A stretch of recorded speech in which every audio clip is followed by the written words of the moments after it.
The Chronicles of Prydain by Lloyd Alexander.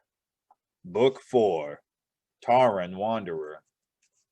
Chapter 3, Goryon and Gast. Adan had pointed out the shortest path to Lord Goryon's stronghold, and the two wayfarers reached it by mid-afternoon. It was not a castle, Taran saw, but a large huddle of buildings circled by a barricade of wooden stakes, lashed with osier and chinked up with hard-packed earth. The gate of heavy pilings stood open, and there was much going and coming of horsemen, of warriors on foot, of herdsmen driving in their cows from pasture. Though Gurgi was far from eager, Taran led on, keeping as bold a face as he could, and amid the busy crowd the two entered the stronghold unnoticed and unchallenged. Without difficulty, Taran found the stables, which were larger, cleaner, and in better repair than the rest of the buildings, and strode quickly to a young boy raking straw, calling out in a firm voice, "Tell me, friend, is there not a gray stallion here that Lord Goryon's warriors captured? A handsome steed, they say, and a rare one." "Gray stallion?" cried the stable boy. "Gray dragon, rather. The beast half kicked his stall down and gave me a bite I'll not forget. Lord Goryon will have broken bones before the day ends."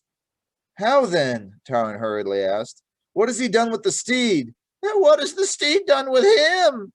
answered the boy, grinning. "Thrown him the most of a dozen times already. The master of horse himself cannot sit 3 moments on the creature's back, but Goryon tries to ride it even now. Goryon the Valorous he's called." The boy chuckled, then added behind his hand, "Though to my mind he has little stomach for this task. But his henchmen egg him on, and so Goryon means to break the beast to his will, even if he must first break its back." "Master, master," Gurgi whispered frantically, "hasten to King Smite for helpings." Taran's face had paled at the boy's words. Caercadon was too far. Smite's help would come too late. "Where is the steed?" he asked, hiding his concern. "This would be a sight worth the seeing." The stable boy pointed his rake toward a long, low-roofed building. "In the training field behind the great hall. But take heed," he added, rubbing his shoulder. "Keep your distance, or the beast will give you worse than he gave me." Setting off instantly, Taran no sooner passed the great hall than he heard shouting and the furious whinnying of Melendless. His pace quickened into a run. A grassless, hoof-beaten turf was ahead. He glimpsed warriors circling the gray stallion, who reared, bucked, and spun about with heels flying. In another moment, the burly, thick-set figure atop the stallion's back was flung loose. Then, arms and legs flailing, Lord Goryon plummeted to earth and lay there like a sack of lead. Melendless galloped desperately, seeking escape from the circle of warriors, one of whom hastened to snatch at the horse's reins. All caution forgotten, Taran cried out and raced to the stallion's side. He grasped the bridle before the surprised man could think of drawing his sword, and threw his arms about the neck of Melendless, who whickered in greeting. The other onlookers ran toward Taran as he strove to mount and pull Gurgi up after him. A hand seized his jacket. Taran fought free and set his back against the stallion's flank. Lord Goryon had meanwhile picked himself up and now burst through the press of warriors. "Insolence! Impudence!" roared Goryon. His dark, gray-shot beard bristled like a furious hedgehog. His heavy face was molted purple, whether from bruises, lack of breath, blinding anger, or all three at once, Taran could not judge. "Does a cur lay hand on my horse? Away with him! Thrash him soundly for his insult!" "I do no more than claim my own steed," Taran cried. "Melendless, full of Malengar." A tall, raw-boned man with one arm bound up in a sling, who Taran guessed to be the master of horse, peered sharply at him. "Full of Malengar, Prince Gwydion's war horse? That is noble lineage. How do you know this?" "I know it as well as I know Melendless was stolen from me," Taran declared, "near Adan's farmhold at the borders of your cantrip, and my comrade robbed of his pony." He tried then to explain who he was and the purpose of his journey, but the cantrip lord unheeded, broke in angrily. "Impudence!" cried Goryon, his beard bristling all the more furiously. "How dares a pig keeper insult me with a liar's tale? My border band gained these mounts nearly at the cost of their lives." The cost of our lives, Taran retorted, glancing hurriedly at the faces around him. Where are the riders? I beg you call them to witness. More insolence! Snapped the Cantrev Lord. They ride the borders as they are commanded. Do you mean to tell me I'll keep idle men and shirkers in my service? And full service have they given you, one of the warriors said to Gorion. Heroes all of them, to stand against 6 giants? Giants, repeated Taran, scarcely believing his ears. Giants indeed, cried Gorion. It will not be forgotten how the brave riders of Goryon the Valorous were beset by enemies, outnumbered 2 to 1, by worse than giants. For one was a fierce monster with sharp claws and fangs. Another carried an oak tree in his fist and swept it about him as if it were no more than a twig. But the riders of Goryon overcame them all with glory and honor. The stallion, too, was bewitched, put in another of Goryon's henchmen, and fought as fiercely as the giants. The beast is a man-killer, vicious as a starving wolf. But Goryon the Valorous will tame the creature, added another, turning to the Cantrev Lord. You'll ride the brute, will you not, Goryon? Eh? Said Goryon, a painful and unhappy grimace suddenly marking his face. So I will, he growled, then flung out angrily. You insult my honor if you think I cannot. As Taran stood among these rough warriors, he began to despair of finding any means of convincing the prickly-tempered Cantrev Lord. The thought crossed his mind to draw a blade and fight his way out as best he could, but another glance at the stern faces of the henchmen gave him only more cause for dismay. My lord, Taran said firmly, I speak the truth. There were no giants but my companion and myself and a farmer who fought beside us. No giants, shouted Goryon, but more insults. He stamped his foot as if the turf itself had given him some impertinence. You call my men liars, as well as call me one. My lord, Taran began again, bowing deeply, for it was growing clear to him that Goryon's touchy honor could scarcely allow the Cantrev Lord to believe an account of simple horse stealing. And there was, Taran realized, even for the border band themselves, considerably more honor in overcoming giants than in robbing assistant pig keepers. I call no man liar, and your men spoke the truth. The truth, he added, as they saw it. Insolence! cried Goryon. The truth as it is. There were giants, monsters, uprooted oaks. My men were well rewarded for their valor, but you shall have a beating for your impudence. What I believe, my lord, is this, Taran went on, choosing his words carefully, since all he had thus far managed to say, Goryon had turned into one kind of insult or another. The sun was low, and our shadows made our number seem twice as great. Indeed, your men saw double what we truly were. As for giants, Taran hurried on, before the Cantrev Lord could cry out against another impertinence. Again, the long shadows of sunset gave us such height that any man could mistake our size. The oak tree, Kurgel, Lord Goryon began. The farmer bore a stout oaken staff, Taran said. His arm was strong, his blows quick, as 2 of your men had good reason to know. He smote with such a mighty hand, small wonder they felt a tree had fallen on them. Lord Goryon said nothing for a moment, but sucked a tooth and rubbed his bristling beard. What of the monster? A raving, ferocious creature they saw with their own eyes. The monster stands before you, Taran answered, pointing to Gurgi. He has long been my companion. I know him to be gentle, but the fiercest foe when roused. He is Gurgi! Yes, yes! shouted Gurgi. Bold, clever, and fierce to fight for kindly master. With this, he bared his teeth, shook his hairy arms, and yelled so frighteningly that Goryon and his henchmen drew back a pace. The face of the Cantrev Lord had begun to furrow in deep perplexity. He shifted his bulk from one foot to another and glared at Taran. Shadows? He growled. You mean to shadow the bravery of those who serve me? Another insult. If your warriors believed they had seen what they claimed, Taran said, and fought accordingly, their bravery is no less. Indeed, he added half under his breath, it is every bit as great as their truthfulness. These are no more than words, interrupted the master of horse. Show me deeds. There's no creature on 4 hooves that I cannot ride, save this one. You, Curl, will you dare to mount? For answer, Taran swung quickly into the saddle. Melendless whinnied, pawed the ground, then stood calmly. Lord Gorion choked with amazement, and the master of horse stared in disbelief. A surprised murmur rode from Gorion's henchmen, but Taran heard a rough laugh from one of them, called, "So, Gorion! A lout rides a steed, a lord is not master, to take your horse and honor both!" Taran thought he had seen a faint flicker of relief in Gorion's bruised face, as though he were not altogether displeased to avoid riding Melendless. But at the henchman's words, the Cantref lord's features began to darken furiously. "Not so!" Taran hastily cried out to the circle of men. "Would you have your liege lord ride a pig-keeper's nag? Is that fitting to his honor?" He turned now to Gorion, for a bold thought had come to him. "And yet, my lord, were you to take him as a gift from me—" "What?"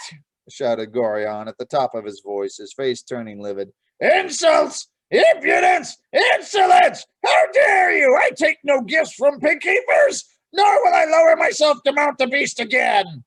He flung up an arm. "Begone! Out of my sight! Your nag, your monster, and his pony along with you!" Gorion snapped his jaws shut and said no more. Gurgi's pony was led from the stable, and under the eyes of the Cantref lord and his henchmen, the two companions passed unhindered through the gate. Taran rode slowly, head high, with all the assurance he could muster. But once out of sight of the stronghold, the companions clapped heels onto their horses' flanks and galloped for dear life. "Oh, wisdom that wins horses from prideful lord!" Gurgi cried, when they had ridden far enough to be safe from any change of heart on the part of Gorion. "Even Gurgi could not have been so clever.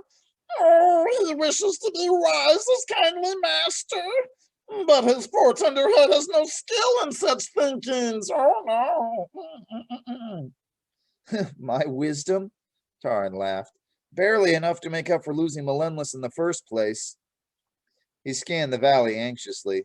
Night was falling, and he had hoped by this time to have come upon a farmhold where they might shelter, for the encounter with Gorion's border band had given him no wish to learn what others might be roving the hills.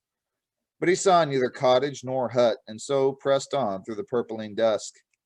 Lights flared in the clearing ahead, and Taran reined Melendless to a halt near a stronghold much like Lord Gorion's.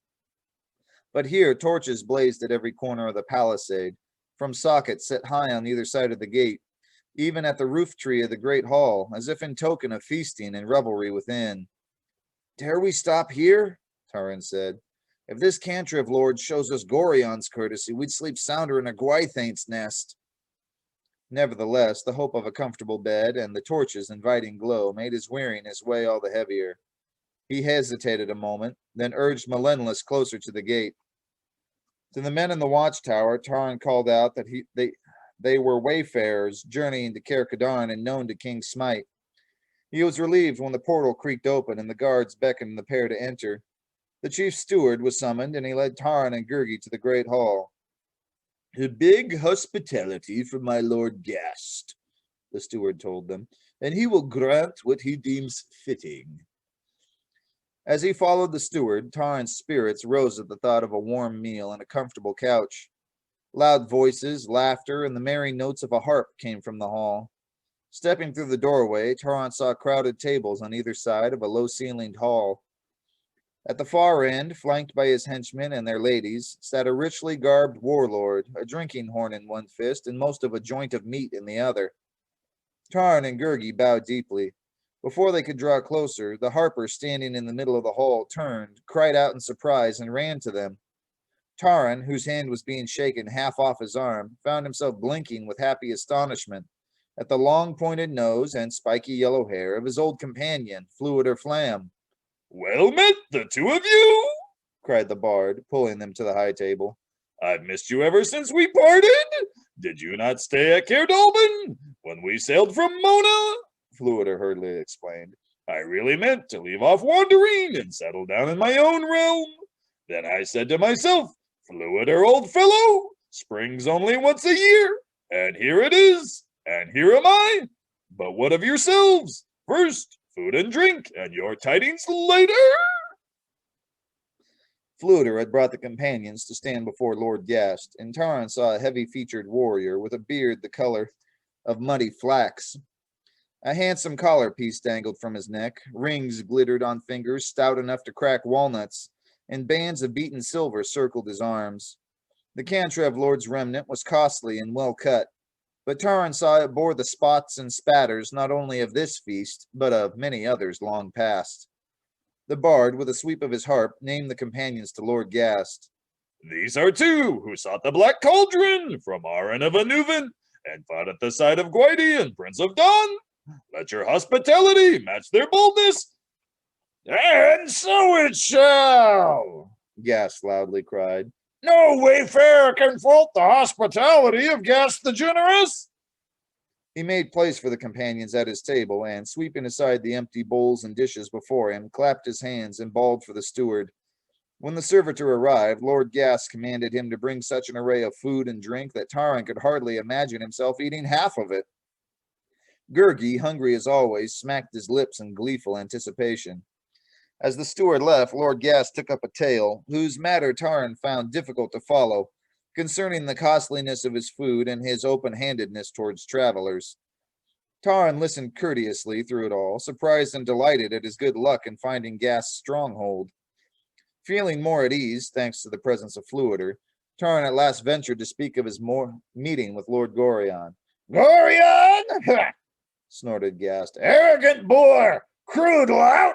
Braggart and boaster! A boast of what? He snatched up a drinking horn. See this? He cried. The name of Gast carved upon it and the letters worked in gold. See this cup? This bowl? These ornament my common table. My storehouse holds even finer, as you shall see. Gorion, horseflesh is all he knows, and little enough of that. Fluider, meanwhile, had raised the harp to his shoulder and began to strike up a tune. It's a small thing I composed myself, he explained. Though I must say it's been cheered and praised by thousands. No sooner were the words past his lips than the harp bent like an overdrawn bow, and a string broke with a loud twang. Drop that thing, muttered the bard. Will it give me no peace? I swear it's getting worse. The slightest bit of color added to the facts, and it cost me a string. Yes, as I meant to say, I know a full half dozen who deem the song, rather well done. With deftness born of long, sad practice, Fluider knotted up the broken string. Taran, glancing around the hall this while, was surprised to realize the plates and drinking horns of the guests were more than half empty and, in fact, showed no sign of ever having been full. His perplexity grew when the steward returned and set the food-laden tray before Lord Gast, who planted his elbows on either side of it. Eat your fill, cried Gast to Taran and Gurgi, pushing a small haunch of gravy-spotted bread toward them and keeping the rest for himself. Gast the Generous is ever open-handed. The sad fault that may turn me into a pauper, but it's my nature to be free with all my goods. I can't fight against it. Generous, Taran murmured under his breath to Fluider, while Gurgi, swallowing the skimpy fare, looked hopelessly around for more. I think he'd make a miser seem a prodigal in comparison. So passed the meal, with Gast loudly urging the companions to stuff themselves, yet all the while grudgingly offering them no more than a few morsels of stringy meat from the heaped platter. Only at the end, when Gast had swallowed all he could, and his head nodded sleepily and his beard straggled into his own drinking horn, were the companions able to down the meager leavings. At last, disheartened and with bellies still hollow, the three groped their way to a meanly furnished chamber, where they nevertheless dropped into sleep like stones. In the morning, Taran was impatient to start once more for Kirkadarn, and Fluider agreed to ride with him. But Lord Gast would hear none of it until the companions marveled at his storerooms.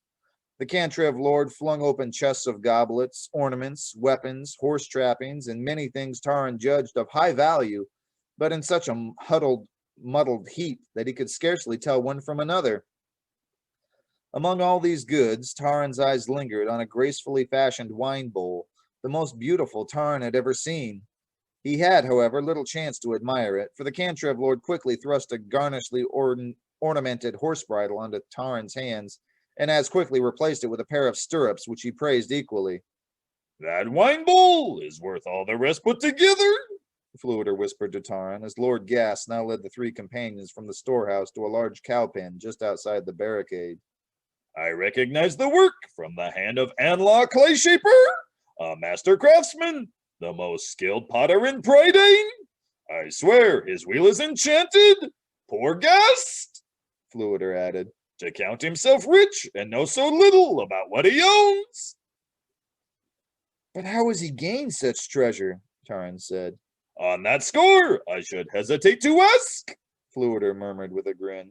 Very likely, the same way Gorion gained your horse. And this, cried the Cantrev lord, halting beside a black cow who stood peacefully grazing amid the rest of the herd. And this is Cornelo, the finest cow in all the land. Taran could not gainsay the words of the Cantrev lord, for Cornelo shone as if she had been polished, and her short, curving horns sparkled in the sun. Lord Gast proudly stroked the animal's sleek flanks. Gentle as a lamb, strong as an ox, swift as a horse, and wise as an owl, Gast went on, while Cornelo, calmly munching her cud, turned patient eyes to Taran, as though hoping not to be mistaken for anything other than a cow. She leads my cattle, declared Lord Gast. Better than any herdsman can. She'll pull a plow or turn a grist mill if need be. Her calves are always twins. As for milk, she gives the sweetest, cream every drop. So rich the dairy maids can scarcely churn it. Cornelo blew out her breath almost in a sigh, switched her tail, and went back to grazing. From the pasture, Lord Gast pressed the companions to the hen roost, and from there to the hawk mews, and the morning was half spent, and Taran had begun to despair of ever leaving the stronghold, when Gast finally ordered their mounts readied. Fluider, Taran saw, still rode Lion, the huge golden tawny cat who had saved the companions' lives on the Isle of Mona. Yes, I decided to keep her. Or rather, she's decided to keep me, said the bard, as Lion, recognizing Taran, padded forward and began happily rubbing her head against his shoulder. She loves the harp more than ever, Fluider went on. Can't hear enough of it. No sooner did he say this than Lion flicked her long whiskers and turned to give the bard a forceful nudge, so that Fluider, then and there, had to unsling his instrument and strike a few chords, while Lion, purring loudly, blinked fondly at him with great yellow eyes. Farewell, called the Cantrev lord as the companions mounted. At the stronghold of Gast the Generous, you'll ever find an open-handed welcome. It's a generosity that could starve us to death, Taran, laughing, remarked to the bard as they rode eastward again. Gast thinks himself open-handed, as Gorion thinks himself valorous, and as far as I can judge, neither one has the truth of it. Yet, he added, they both seem pleased with themselves. Indeed, is a man truly what he sees himself to be? Only if what he sees is true, answered Fluider. If there's too great a difference between his own opinion and the facts, then, my friend, I should say that such a man had no more substance to him than Gorion's giants. But don't judge them too harshly, the bard went on. These Cantrev nobles are much alike, prickly as porcupines one moment and friendly as puppies the next. They all hoard their positions, yet they can be generous to a fault if the mood strikes them. As for valor, they're no cowards. Death rides in the saddle with them, and they count it nothing. And in battle, I've seen them gladly lay down their lives for a comrade. At the same time, he added, it's also been my experience in all my wanderings that the further from the deed, the greater it grows, and the most glorious battle is the one longest past. So it's hardly surprising how many heroes you run into. Had they harps like mine, said Fluider, warily glancing at his instrument, what a din you'd hear from every stronghold in Prydain!